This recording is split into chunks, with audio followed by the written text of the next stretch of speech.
Hi hello नमस्कार, मी सोहम. तर welcome to माय सकाळच्या व्लॉगमध्ये.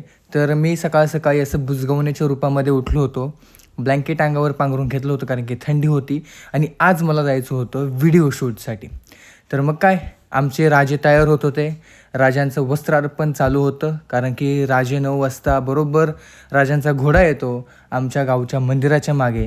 मग राजे मस्तपैकी त्या घोड्यावरती बसून जातात. मग काय, असंच राजांना सोडवायला गेलो घोड्यापर्यंत. मग काय, राजांचं चाललं होतं, दादा बिस्किट घ्यायचे, चॉकलेट घ्यायची. मग काय, हे दुसरे राजे उठले इकडं. मग यांना खेळवता खेळवता आंघोळीचं काही भानच हरवून गेलं होतं माझं. मग काय, थोडीशी टाईमपास, गप्पा गोष्टी, मजा. बारीक पोरांमध्ये कसं थोडंसं मन रमतं म्हणून थोडा वेळ खेळत होतो कारण की मला जास्त वेळ कधी भेटतच नाही यांच्यासोबत घालवायला. अंघोळ वगैरे झाल्यानंतर मी एकदम मस्त फ्रेश फील केलं. आता म्हणलं चला, अंघोळ तर झालेली आहे, आदित्य भाऊ आपले कधी पण येतील. पण आदित्य भाऊंनी आम्हाला इतका भारी दगा दिला की त्यांनीच तिकडे आम्हाला बोलवलं. मग काही चहा पिलो आणि खरं तर मी कोरा चहा पितो. कोरा चहा म्हणजे ब्लॅक टी. आता मी जुन्नरला आहे म्हणून थोडंसं गावठी बोलतो कारण की मी इकडे किती शुद्ध बोलायचा प्रयत्न केला तरी माझी मम्मी मला 2 चांगल्या शिव्या देऊनच माझी सकाळची सुरुवात करते. त्यामुळं काय मला मूड होत नाही की शुद्ध बोलावं.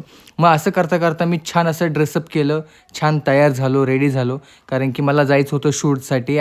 आणि आजचं शूट म्हणजे मला स्वामींच्या मंदिरातच व्हिडिओ बनवायचे होते कारण की आत्ता माझे सध्या इन्स्टाला स्वामींची व्हिडिओ खूप छान चालतात आणि खरं तर त्यांच्या कृपेमुळंच माझं सगळं काही आहे. त्यामुळं स्वामींच्या इच्छेनेच मी चालतो.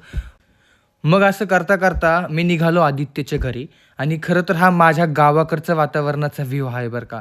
म्हणजे हे वातावरण तुम्हाला फक्त आणि फक्त आमच्या जुन्नरमध्येच बघायला मिळतं. मग काय, जात असताना मधीच आमच्या प्रवीण भाऊंचं घर लागणार होतं. म्हणलं प्रवीण भाऊंची भेट घ्यावी. पण प्रवीण भाऊच आम्हाला रोडमध्ये दिसले. ते त्यांच्या ऊसाला पाणी पाजत होते कारण की गंगा नदीवरून पाणी चाललं होतं. मग म्हणले थोडंसं पाणी पाजतो, थोडासा ऊस अजून छान वाटेल ना. मग आदित्य भाऊंच्या घरी आलो. मग नंतर ना आदित्य भाऊंच्या घरी पण असं एकदम सुंदर वातावरण आहे. घरापुढं विहीर, छान असे झाडं वगैरे. मग काय, आम्ही निघालो डायरेक्टली आळे फाट्याला. मग काय, आम्हाला शॉर्टकट होता. मग आम्ही डायरेक्टली त्या शॉर्टकटने आळे फाट्याकडे जाणार होतो. सगळं काही विसरू शकतात आदित्य भाऊ, पण डोक्यावर हात फिरवणं कधीच विसरू शकत नाही कारण की त्यांना शायनिंग मारायला खूप आवडते. मग असं बोलता बोलता आम्ही आलो हायवेला. आणि खरं तर हायवे म्हणला की थोडंसं भारी वाटतं कारण की गाड्या बिड्या, मस्त गाड्यांचे आवाज. मग असं करता करता बायपासजवळ आलो आणि नक्की कुठं जायचं आहे, कोणत्या मार्गे जायचं आहे, आमचा विषय चालला होता. मग काय, जास्त डोक्याला ताण करून घ्यायचा नाही म्हणून आम्ही डायरेक्ट जसं आम्ही नेहमी जातो त्याच रोडने गेलो आणि विषय संपवून टाकला. आळेफाटा म्हणलं की ट्रॅफिकचं काही विचारायचंच नाही. हल्ली चाकणमध्ये आता ट्रॅफिक कमी पडेल पण आमच्या आळेफाट्यामध्ये ट्रॅफिक तुम्हाला भेटणार म्हणजे भेटणार. शेवटी आळेफाटा आहे आणि आळेफाट्याचा विषयच म्हणजे खोल आहे. मग काय, पुढे जाताना मस्तपैकी दत्त जयंतीचा बॅनर लागला होता आणि एक्झॅक्टली आम्ही आत्ता आलो होतो जिथं आमचा स्वामींचा मठ आहे, जिथं मी व्हिडिओ करतो. आणि खरं तर हाच तो मठ आहे जिथले माझे अनेक व्हिडिओ व्हायरल झालेत आणि मला प्रचंड छान वाटतं. इतकं सुंदर वातावरण होतं. मग काय, मी आतमध्ये गेल्यानंतर मग सुंदर असं दर्शन झाल्यानंतर त्यांची आवरावर चालली होती. खरं तर आता गुरुदेव दत्त जयंती येते. मग त्यांनी मला छोटीशी मदत करायला लावली.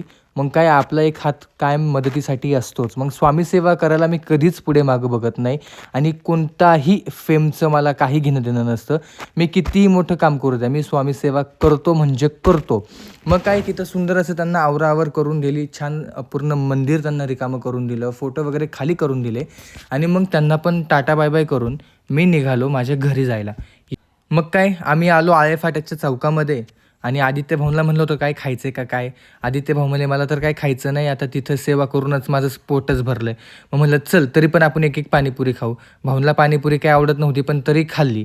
मग ज्यूस प्यायला सुरुवात केली. भाऊनी डायरेक्ट तिथं ज्यूस घेऊन आले होते आपल्यासाठी. मग ज्यूस वगैरे पिलो. पुढे इतकी बावळट माणसं बसली होती की आमच्याकडे बघून हसत होती पण तरी आम्ही लाजा नसल्यासारखा कॅमेरा पुढे हसतच होतो. आम्ही चाललो होतो आता आमच्या घरी जायला बरं का. Pune Nashik highway directly. मग काय, जाता जाता परत तेच व्हिडिओ परत कधी काढायचे असं बोलता बोलता आम्ही आलो पिंपळवंडी स्टँडमध्ये. आणि पिंपळवंडी स्टँड म्हणलं की Siddhivinayak bakery and coffee shop, ज्याचे सर्व म्हणजे पिंपळवंडी स्टँडची शान दिनेश जोडगे भाऊ. डायरेक्ट गाडीवरती बसले. मला म्हणले कितीला घेतली, 2,000 रुपयाला घेतली का? भाऊला म्हणलं राहू द्या, गरिबाची लक्ष्मी आहे, तुम्ही फक्त एक राऊंड घ्या आणि उतरा. मग भाऊ म्हणले आपल्या दुकानाचं थोडंसं प्रमोशन करा. मग काय सिद्धिविनायक बेकरीमधले सगळे प्रोडक्ट, मग कोल्ड्रिंक्सपासून तर पार केक पिझ्झापर्यंत सगळंच भाऊंकडे भेटतं. जर तुम्ही कधी प्रवास केला तर नक्की या. लाईफमध्ये अख्खी झाडं बघितली, पण लॉलीपॉपचं झाड पहिल्यांदा पाहिलं. आणि इलेक्ट्रॉनिक्सच्या दुकानात आल्यानंतर पण एवढे फ्रीज नसतील, एवढे आपल्या दिनेश भाऊंच्या दुकानामध्ये फ्रीज आहे. आणि आईस्क्रीमचा स्टॉक तर काही विचारूच नका, तुम्ही मागाल ती आईस्क्रीम तुम्हाला मिळेल इथे. ते फक्त पिंपळवंडी स्टँडमध्येच बरं का. मग काय असं भाऊंनी मस्तपैकी आमची खाट टाकून आम्ही आता म्हणलं भाऊंना की आम्ही येतो घरी, तुम्ही करा मस्तपैकी तिथं धंदा.